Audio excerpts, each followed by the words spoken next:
It's now my pleasure to introduce you to Martin Holland. Martin is a co-founder of Cobre.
As Martin Holland, Executive Chairman and Managing Director of Cobre, what you have just witnessed is the inspiring vision Cobre has.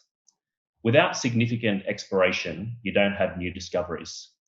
Without new discoveries, the world's path to net zero carbon 2050 is difficult. And the advancements of green technology is limited. I believe exploration in future metals, new age metals, critical metals, should be considered by investors and shareholders as an ethical investment towards the world's path to net zero carbon 2050. This morning, I'm going to focus on Cobre's African belt scale exploration opportunities. Thank you. At Cobre, explore and discover. So from a capital structure perspective, we've got a current share price of 16 cents per share, roughly around 156 million shares in issue, and cash at bank circa around 8 million, with a further investment of 1.4 million from our largest shareholder coming in at the AGM. So we have a market capitalisation at present of around 25 million Australian dollars. We have 4 projects, 2 in Australia and 2 in Africa. Due to the conference being African Down Under, we're going to focus on our African assets only in this presentation. From a board of directors perspective, myself as Executive Chairman and Managing Director, Andrew Sassine as Finance Director, Michael Addison as Non-Executive Director, and Michael McNeely as Non-Executive Director. Michael McNeely has been involved on the main project that I've talked about for a number of years. He's been involved on the belt, in the Kalahari Copper Belt for a number of years through a company called Mod Resources, which Mod Resources was bought out by Sandfire for $170 million a few years back now. And Martin McNeely is a nominee director of Metal Tiger, which is Cobre's largest shareholder, which is also one of the largest shareholders of Sandfire Resources, which is now turning a number of deposits that they've found in Botswana in the Kalahari Cobalt into mines. So Cobre itself is a focused explorer in copper, so pure play copper explorer, a clear growth strategy, strong fundamentals. It's set for growth, experienced board, experienced technical team as well, which is key. So the right DNA on finding, quite significant belt scale deposits in Africa. And we're currently focusing on our 51% joint venture in the Kalahari Cobalt in Botswana, which I'll talk about shortly. So copper's past 15,000. We've seen a quite dramatic increase in price over the last sort of 12 months in copper due to supply and demand. There's no decarbonisation without copper. The green transition will support a surge in copper demand.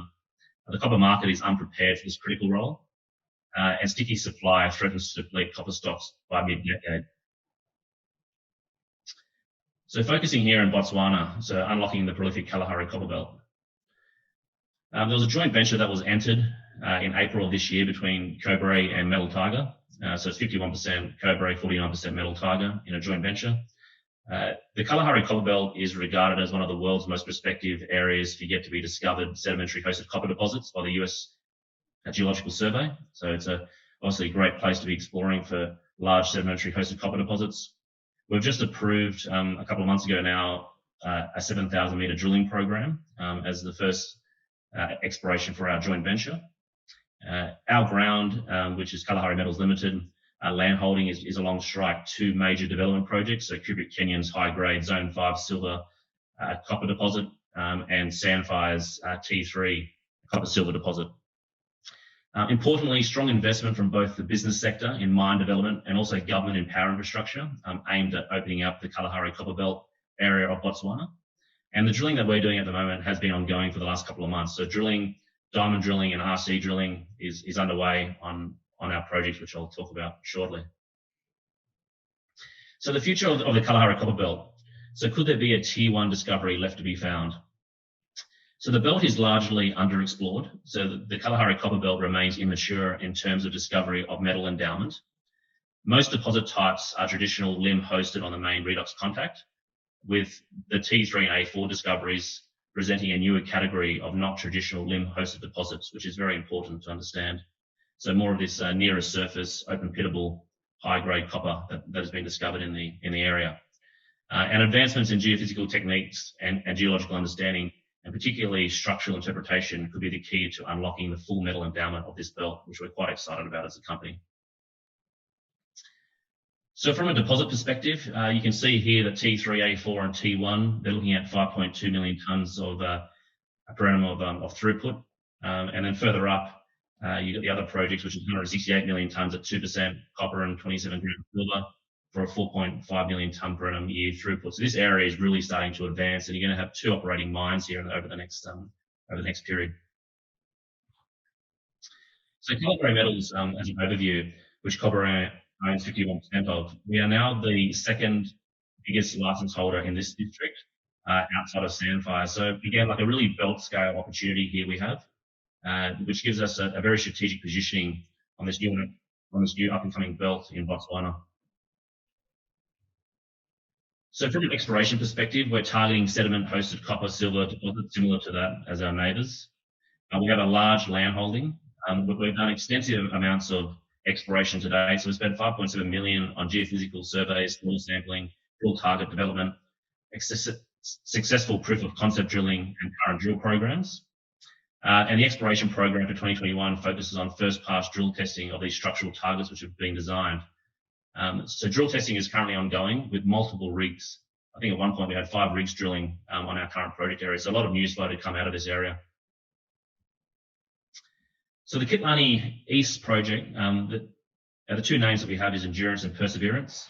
So the target is to focus on mineralization in similar structural environment to neighbor T3 and A4 deposits. So target modeling mineralization above the traditional Dakar formation and contact in structurally controlled trap sites. So the data that we have is we've collected a whole range of samples, AEM that's been completed, high resolution magnetic work has been completed over a vast majority of our license area. In 2020, we completed some deep strat holes, which has been completed, which confirm the lower Dakar and the alteration trace mineralization on structures. And in 2021, which we're doing now, is that we're completing deep diamond holes and also RC drilling, which is as I mentioned earlier, is currently in progress. So target 1 being Perseverance, very exciting target we have here. There's been 3 holes that have been drilled for 1,249 meters to date, still ongoing. Detailed magnetic AEM data used to identify folds by low angular shears in the core of the anticline, and which equals trap size for the overall mineralization that we're targeting. And a drill program at present is underway, and this is adjacent mines that have already been discovered. So Perseverance is ongoing. We've drilled 1 deep hole. Excitingly, this hole is currently at about 750 meters deep. So as we mentioned in our vision earlier, targeting giant scale deposits here, which can make a difference for that decarbonisation world that we're moving towards, a net zero in 2050.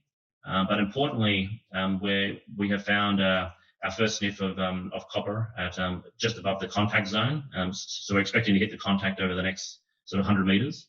And from an XRF gun perspective, we zapped it directly on the vein there. You can see in the top right image, and we've had a chalcopyrite XRF of around 18% copper, and also some high grade galena, which is shown up on the XRF. So that hole is continuing at present. It has been slow to get down there, There's been a couple of issues with the hole, though we are continuing with the aim to hit the contact over the next week. We've actually moved forward now due to the positive nature of this hole, and we're currently drilling a hole that we've called Kit East 19, which you can see there. It's a little bit steeper, and the view here is to target a giant deposit at depth, so another circa 700-800 meter hole. But also on the way down, look for those targeted area for structural control mineralization, similar to our neighbours, which is that more near surface high grade deposit. So it's going to be very interesting to see how these two holes play out over the next period. So Kibani East drilling endurance, we've completed here 389 meters of diamond and 1,695 meters of RC. So combined RC and diamond drilling program, which has recently been completed, targeting fold trap sites, which are identified in the AEM in inversion modelling of magnetic and structural interpretation, now confirmed by drilling, which is positive. And Strat confirmed as the lower Dakar, which has also de-risked this target as well. So several anomalous copper, lead and zinc intersections along with hematite and carbonate alteration, pyrite-rich dark shale units and also craquelure breccias, and abundance of quartz carbonate veining highlight the potential of an active metal-bearing hydrothermal system. And as you can see here, this area here is literally adjacent T3, which is Sandfire's main project that they're looking at putting it into development over the next period. So very exciting sort of structure that we're sitting on here, and looking forward to getting more results out on this area. So the third project area we have, which is known as Kit West, again, a structurally controlled mineralization above the contact and mineralization of fold limbs and in the hinge zones. A large area. We do have historical data here, not a lot of drilling here at all. But interestingly, we do have a lot of positives here. We do have the outcropping Quabe, which is key. And also, the next program that we're doing at the moment is to test the AEM anomalies and confirm the position of the mineralization of the fold limbs and identify new structural controlled targets in this area. So the location of this project is on the basin margins, which is considered prospective for sedimentary hosted copper deposits. Outcropping Quabe, as I mentioned earlier, of group volcanic basement, considered as important regional vectors to mineralization in the Kalahari Cobalt, and recently completed airborne gravity highlights a potential for subbasins whose margins are considered prospective zones for deposit formation. A detailed magnetic and ongoing drilling confirmed the presence of thin Dakar across the centre of the licenses, highlighting the potential for shallow contact and structural trap site mineralization, which is key again to having these near surface open pittable high grade deposits. Regional soil sampling transverse support the interpretation and positioning of the Dakar and MPF contact as well in this area already. So from a technical team perspective, as we mentioned in our vision, we have the right experts working with us, the right DNA. So people that have actually found significant discoveries in the area, and also in Africa. So we have a whole team here of individuals that we've just completed a technical meeting only on the 31st of August to approve the next budget of exploration through now until November. So we're hoping to see some quite aggressive exploration across these targets that I've referred to in a belt that is highly prospective for large sedimentary hosted copper discoveries. So strategic money in the ground strategy, and also from a JV budget, there's been a path since 2020 all the way through to 2021 now, and we do have a whole range of rigs drilling at present with a lot of news flow from exploration in the not too distant future. So that's the focus on Botswana and the Kalahari Cobalt. We believe we're very fortunate as a junior company to have such a strategic holding in Botswana, and especially on the Kalahari Cobalt. Moving forward, our second project in Africa is in Gabon on the Congo Craton. This project here is to focus on nickel and copper discovery, which is magmatic. So an overview of this is that Cobre currently owns 18.5% of a company called Amata Metals. And the portfolio is a belt scale project which covers around 3,000 square kilometres of focus nickel and copper discovery. First mover advantage, so targeting untested nickel, copper, co-PGM sulfides in Gabon. Strong land holdings, so 100% with greater than 5 years on it in a stable country with a solid mining code. Exploration and management team with a discovery track record and experience in Africa, including the CEO of the team awarded the 2015 PDAC Lindsay Award for the international mineral discovery of Kamoa, which is the main copper deposit that was found in the Congo for Ivanhoe.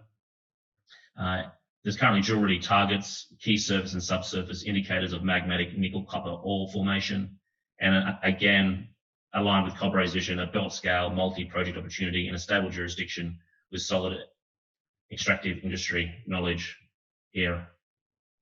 So from a global magmatic nickel-copper deposit, this type of geology has found some of the largest deposits in the world. All deposits are on or near crater margins. The ages are there. Large deposits form in long-lived fault systems and are strongly controlled by pre-existing structures. A crustal source of sulfur is very important. Mineralization is both disseminated and massive. So this is the project that that Cobre is going to be a shareholder of. This company is going to list on the ASX later this year. It's raising $10 million into an IPO, and it already has 3 cornerstones for the IPO moving forward. So it's going to be an exciting see-through value for Cobre shareholders into this entity as well. So that's the summary of Cobre as a company. I thank everyone for their time. This is the vision that we had as a company to be a large-scale, belt-scale explorer to try to find giant copper and nickel deposits across the globe. Thank you.